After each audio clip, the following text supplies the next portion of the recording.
بنێ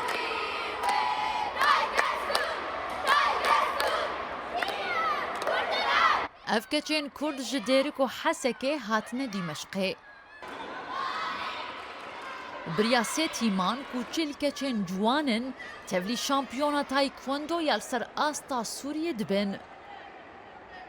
أنا أخش بليزها نا وأنت النادي دليزتي بليزنا خرط وبجقر وتشعبي بشكين أولاد ذاكر Şam ev 6 salin lîstikvana Taekwondoya xewnawê ew e ku bibe qehreman û kembera reş bi dest bixe. قالك متحمس لانه انها مباراه منها ونابي بس سرد سوريا بلا يسمى دفز بكم دولتي عالمي وقالك انه ما يزي حزام رجي بسطينم Tîma Plingên Taekwondo piştî 14 salan ji qutbûnê ev cara yekem e ku beşdarî şampiyonekê li ser asta Sûriyê dibin. بجداربونا ما يناف نتاوي تشيبو ام بجدار دبون الاردن ماليزيا الفيتنام ليدندري سوريا ده بجداربونا من ما بون وك ام نه بجدار دبن ام بقوه بجداربونا وام ان شاء الله استك بلند بينا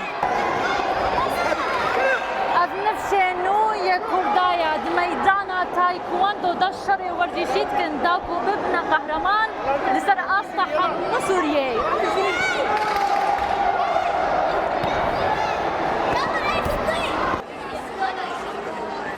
ev jî tîma bazên Taekwondo û tîma Daidona berî ku derbasî lêstikê bibin ew bawerin ku dê bi ser bikevin.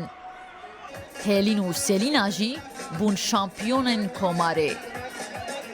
حصلت على المركز الأول البطلة سيلين حسن مبروك مبروك مبروك أفسي جولة من يزليزم وقالك التعابيم حتى قهام يازر واستخوازم يعني ياكوز بخوازم بكم حزام رش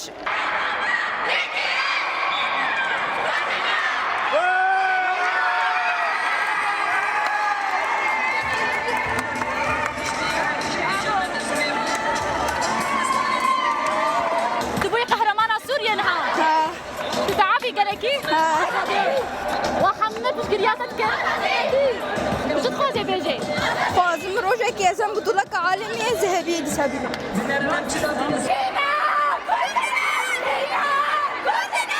Piştî ku keçên Kurd bi ser ketin, ala Kurdistanê rakirin. Ji seranserî parêzgehên Sûriyê 23 tîmên Taekwondo beşdarî şampiyonê bûn ku 208 lîstikvan hebûn. Keçên ku nûnertiya parêzgeha Hesekê kirin, du xelatên zêrîn, ên qehremanê komarê, 5 zevîn û 4 bronz qezenc kirin. Solîn Mihemed Emîn, Rûda û Dîmeşq.